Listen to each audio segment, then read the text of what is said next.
ahead and hop on the scales and see how you guys did with 1 week.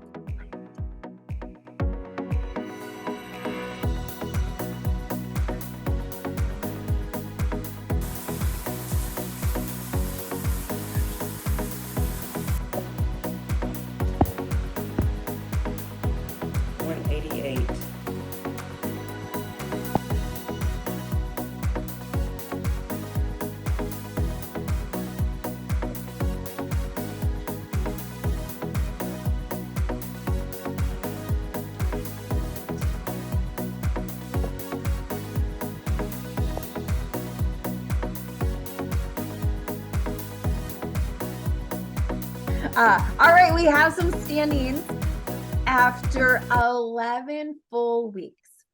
In 6th place, down 7 pounds, 5.94%, Susan. 5th place, down 16.2 pounds, 7.73%, Deborah. 4th place, down 24.5 pounds, 11.02%, Catherine. 3rd place, down 23.6 pounds, 11.15%, Donna. In 2nd place, down 41 pounds, 12.26%, Laura. And in 1st place, down 20.8 pounds, 13.86%, Hannah. Awesome job, ladies. In new decades this week, Catherine is in Wonderland. So this is our last full week inside of phase 1, which is so crazy. And so a couple things I want to talk to you guys about tonight. And I know one of them you talked about last week with the All-Stars, which is awesome. The group, it's always a different group that hosts in the All-Stars, and it's 1 or 2 people from every season who just kind of really kick some butt and follow directions and have results. And they're the All-Stars, right? And so one of the things I talked to you guys about was finishing strong. And finishing strong never happens by chance. It always happens by choice. Natural tendencies are to slack off once we can see the finish line, or once we know we're getting close to the finish line. And there's a simple reason for that. And it's simply because the excitement has worn off. The excitement has worn off. Most of the time when we're starting a project, when we're starting a diet, it's like this new fun thing. We're not really focused on the work yet. We're fully excited about the possibilities. But at some point we realize this is going to be work. And we've ran into some, unexpected circumstances, or the scale stalled, or, it gave us a number we didn't like and we wanted to freaking pound it through the floor. And all of a sudden, when things like that happen, like we can start to second guess things. We can lose our excitement. And what I will tell you is it's never about falling in love with the results. It's about falling in love with the process. It's about falling in love with the things and the tasks and the everyday work that gets us the result we want. Because when you fall in love with the work, the result you want will always come. But what most people do is they chase the result, and then as soon as we don't get the result we want, now all of a sudden we question the work. Or we try to change the work, or we get in our head about the work we've been doing. And so, but here's the thing, if you always do the right work, the result will always come. It's impossible not to come. It's impossible not to come. And so there's one thing though, that is extremely important to really get results when it comes to anything, when it comes to health, when it comes to business, when it comes to marriage, when it comes to like where our life is. It's a culmination of what we do most of the time. It's never what we do some of the time. It is what we do most of the time. And so we're overweight because we eat bad most of the time. Does that make sense? Like people who have a healthy weight, they eat donuts some of the time, not all the time.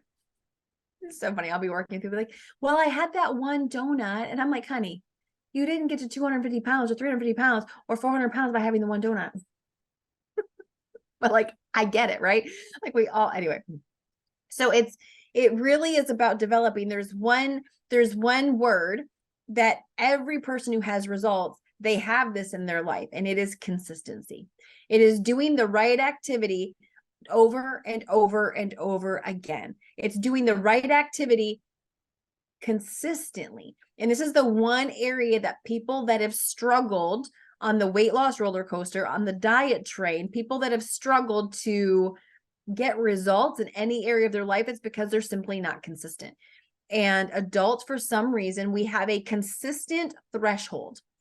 And adults can also get bored very easily. This is Beachbody has figured that out. That's why they give you so many workout programs, because people are like, oh, I'm so bored, I want a new program, and they start hopping around to all these new things. Guys, do you know when I started working out, I did the same program for 9 months. I did it 3 times.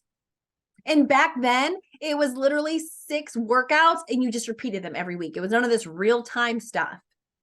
6 workouts. So literally by the time I got done, I can still say the lines inside of that workout video verbatim. Verbatim. If you put it on now, I can talk along with him because I know what he's going to say. Are you with me? Now, do you think somehow that workout was new and exciting and fresh?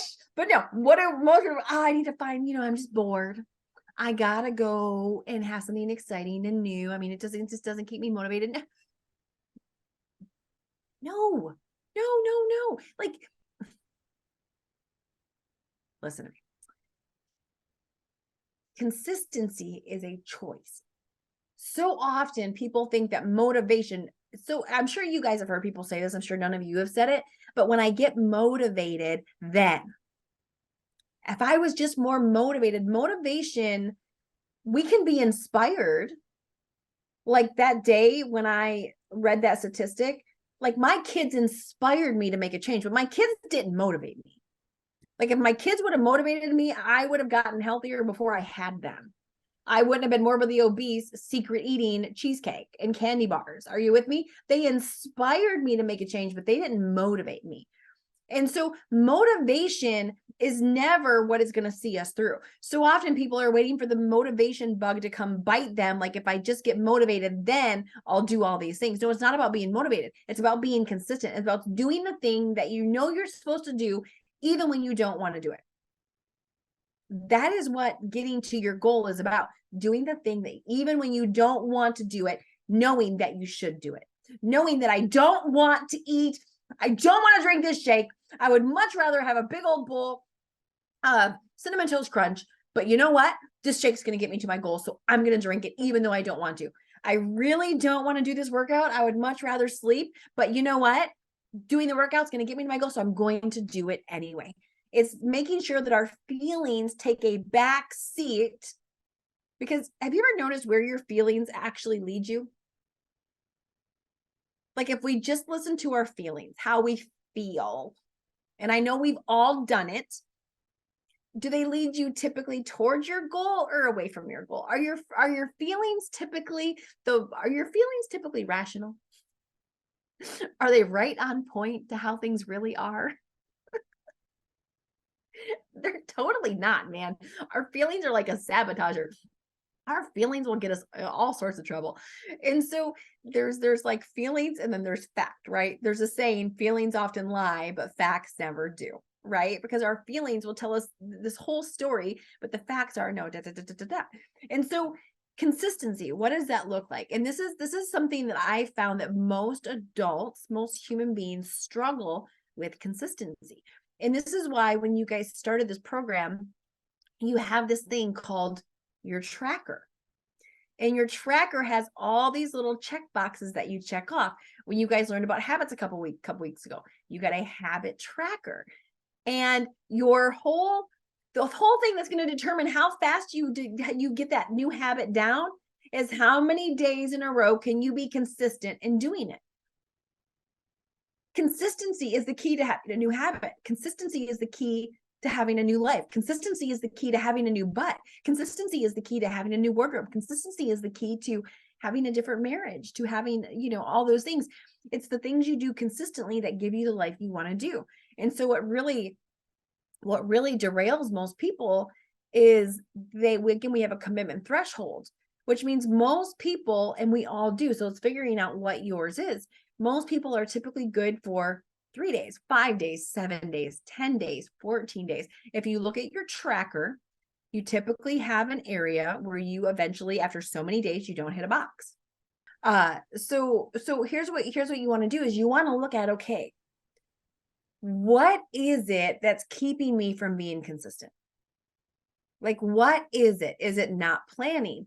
Is it something happens, whether it was something unplanned that came into your life? Maybe it's, something to do with family. Maybe it's friends. Maybe it's holidays. Maybe it's the weekend. Maybe it was the kids, whatever it is. But we all have a consistency threshold where we can be consistent and then we get off track, and then we can be consistent and then we get off track. But it's about really working that consistent muscle. And again, doing the things that you don't want to do that you should do. And how long can you get to doing them? And that's what I will tell you. The longest ones and here's what I figured out. I figured out the first month of me trying to lose weight again, I would be consistent for 3 or 4 or 5 days. That was mine in the beginning, 3, 4, 5 days. And then I would be inconsistent for a day or two. And then I'd get right back on track.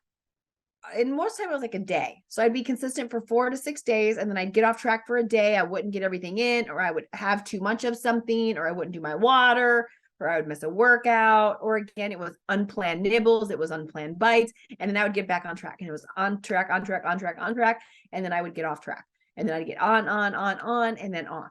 But it was never longer than those like 4 to 5 days that I was consistent. And finally, it was just like, wait a minute. I am taking like 3 steps forward.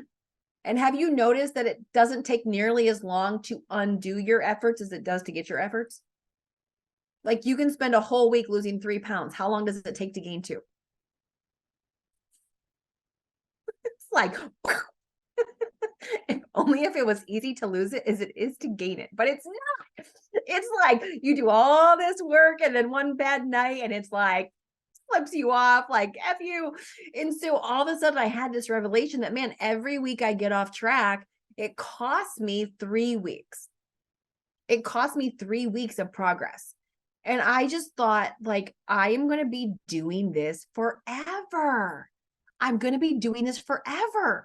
And it was like, no, it's about buckling down and actually getting to the goal. And I had this whole like picture of what inconsistency looks like.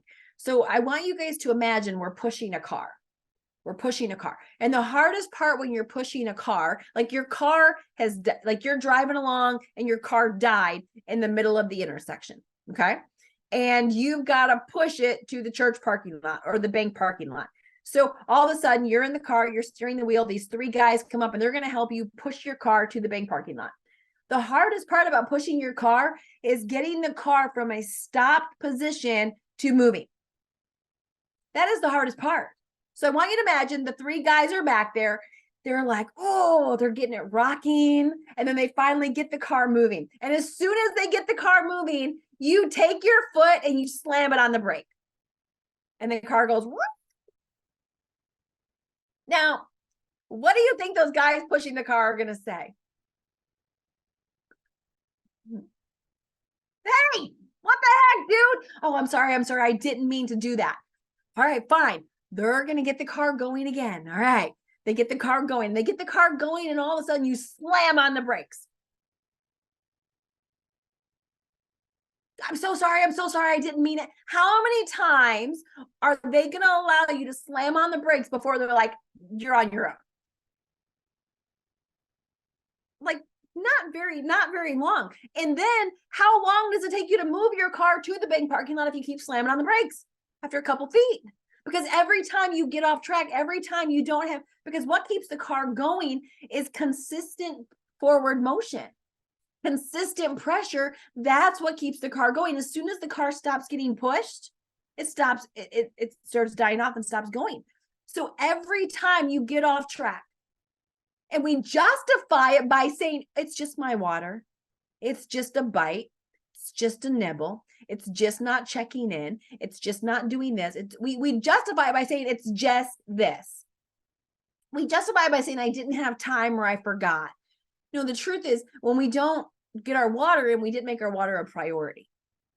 When we don't check in, it's not that we didn't have time, we didn't make checking in the priority. When we don't get our photos in on time or our weigh in on time, it's not that, it's because we didn't make it a priority. And whenever we're not changing, we're choosing. And so consistency really is the magic behind your results. Whatever we do consistently shows up in our lives. Again, it's never what we do some of the time, it's always what we do most of the time. Consistency is what really, it's where this magical thing called momentum happens. See, the second 90 days I had momentum going in my favor. It's where you lose more for the same amount of effort. It's when you have everything going in your favor. It's momentum. And momentum doesn't happen without consistency. And when you have consistency and you have momentum, that is when the motivation comes. When I am getting results, I get more motivated. When I'm consistent, I become more motivated. When you're not, hear me, when you are not consistent, what happens to the motivation?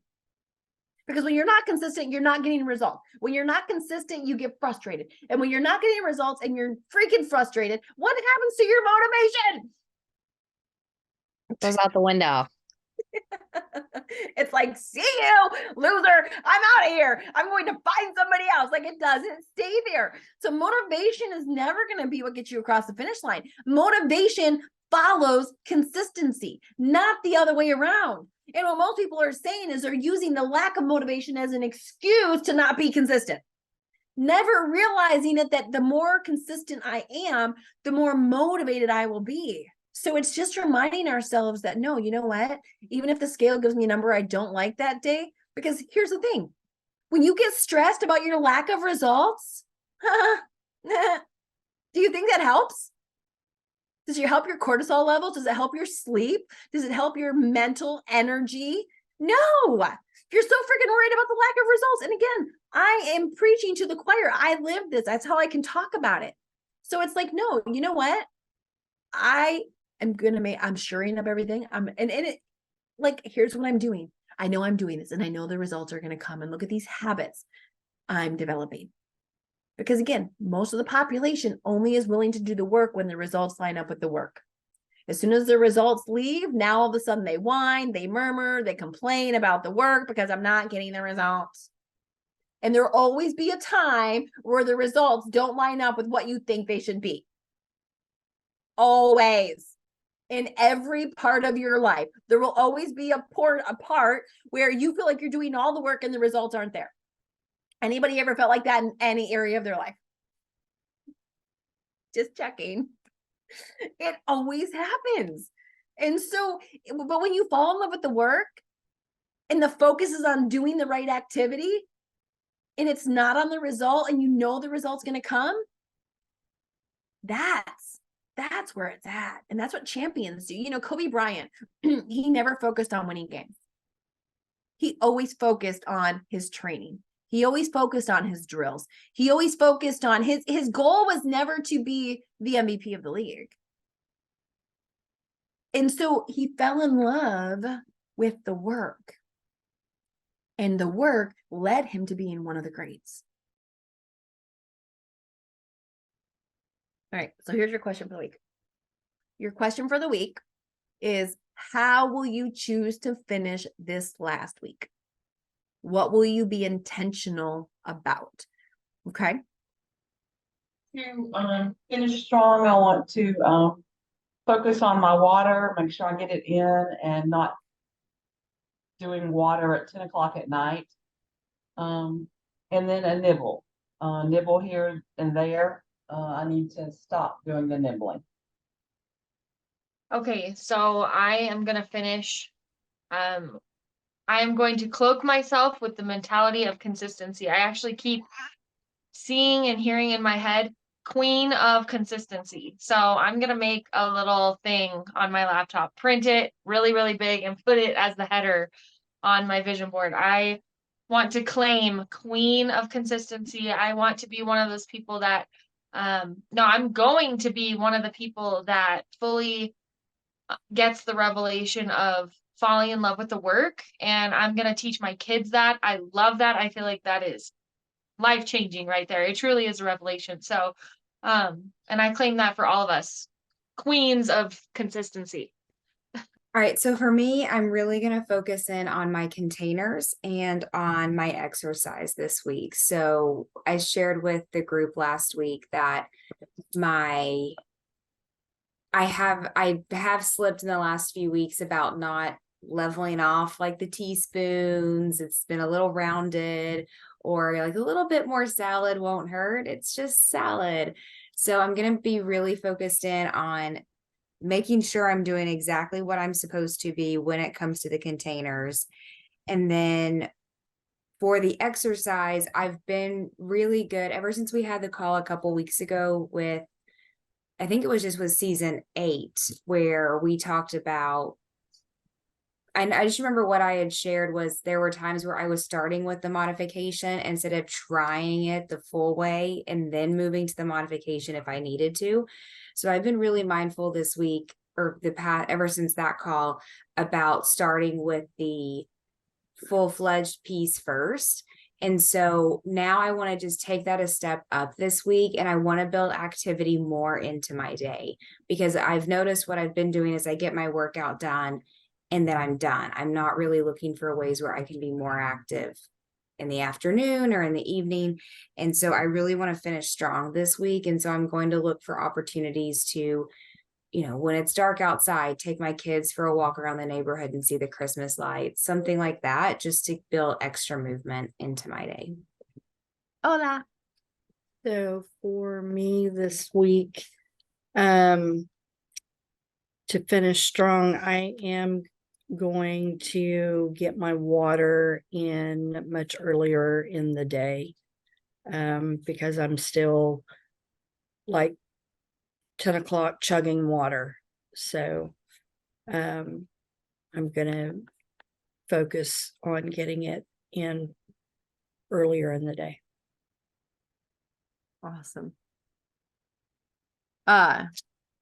Give me some specifics. Like, what is earlier in the day for you? Like, what does that look like for you? Having it all in by my close of my eating window. Okay. So do you have any benchmarks you want to be in by like noon, by 2? I need to have like my half gallon done by noon, so that I have the balance of my gallon by 6. Okay. And the reason I ask you that is because one of the things that we have to look at is nothing becomes dynamic until it becomes specific. So it's to say, okay, I want to get my gallon in, so I'm not drinking it late at night. That's a really great intention, but then it's breaking that down. Okay, what does that look like? How much do I want? So I'll give you an example. When I was in your position and I was struggling with my water and doing the chugging late at night, right? And then you got to pee and it's all the things. And you're gulping. And then you're up from 1 o'clock until 5 a.m. Exactly. It's okay. It was like, okay. So at first I was like, I just want to get it in sooner, but nothing happened. Then it was like, okay, Carmen, you need to make this very specific. So for me, it was like, I want to have 100 ounces in by 1 p.m. Right. And if I didn't have 100 ounces in, if I was 30 ounces short, I would set a timer and I would literally stand there, like at the smart water bottle that's 33.8 fluid ounces. Yeah. I would see how long, if I could chug it in less than 2 minutes. And I would chug down my water and it would get me caught up. So then all of a sudden it was like, gosh, if I did then between 1 and 2, I would have to pee, not it. So, but then I got used to drinking it. It was just shifting my habits. So I would front load my water in the morning versus, so it was like, okay, I want to have, so it was like setting these little benchmarks and then setting reminders on my phone to make sure I wasn't still, doing what I had been doing. So that's why I think it's important for you to outline how much do you want to have in by when, and then set timers and do all the things. Because again, all these good things we're supposed to be doing, first off, no one else is doing them. So it's not like all your friends that you're working with are like, hey, Deborah, I got my half gallon in. I got my 100 ounces in. Do you got yours in? Like, nobody else is doing that. So just set up those little things to make sure you hit that versus letting it just die at a good intention. Does that make sense? I want to push myself in my workouts too, and possibly using heavier weights, and push myself with just always doing the modifications, and even if I can't do the full out one without the modifications, even doing it like half and half versus only the modifications. Finish strong, I am staying focused, no gray zone. My biggest sabotage is a little bit of success because I didn't have a lot to lose, and I'm already wearing my dream outfit that I had with my nice skinny pants, and I bought a new pair of Ralph Lauren suede boots that were special order that look freaking awesome. And so I'm already wearing those. So my deal is no gray zone, and be very exact with my just to be more exact. I can get a little bit lackadaisical. And I have made up my mind that this time of year, because most people go into, they fall off of the wagon, whatever, between Thanksgiving and the end of the year. And this is going to be my separation year. And so I am in the zone. That's awesome. That's awesome. And I love tea. Me too. It's great. And if you get the right kinds, like they have, especially at the holidays, they have so many good ones. And so here's what I will say about finishing strong. It's really important to have intentions around these things, because whatever our intentions are typically what we follow. So I intend to do this. I'm going to do this. Here's how I'm going to finish. And so temptation will come.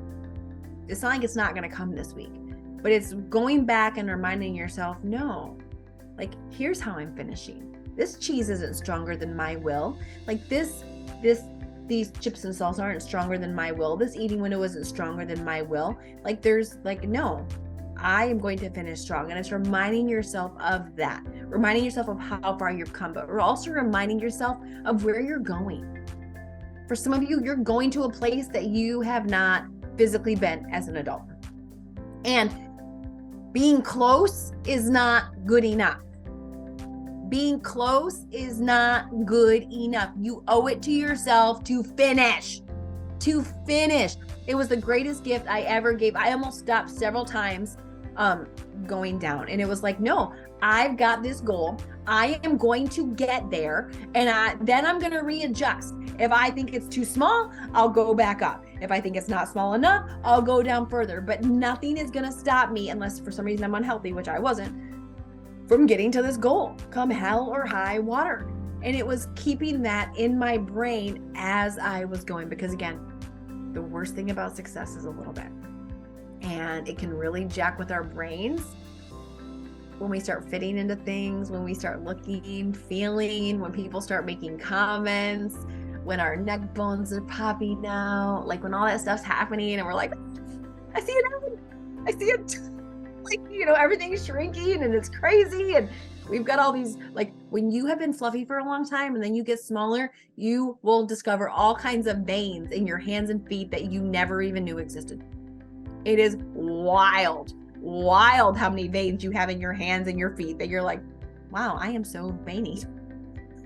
It's very, Hannah's laughing. You must have noticed the veins. It's crazy. Like, anyway, so my point is, it's really to being intentional about this last week. And I really want to challenge you guys on your trackers to, you know, how many days in a row can you get? How many days in a row can you get 100% on plan, on track, no gray zone, no willy-nilly, no kind of doing the thing, like doing the dang thing, like slaying it, nailing it, like craziness. How many days in a row can you get? I'm so freaking proud of all of you. Like, you guys have just done so great, so amazing. And I really cannot believe we have 1 week left in phase 1, but I'm excited to watch you guys come into it and knock it out of the freaking park.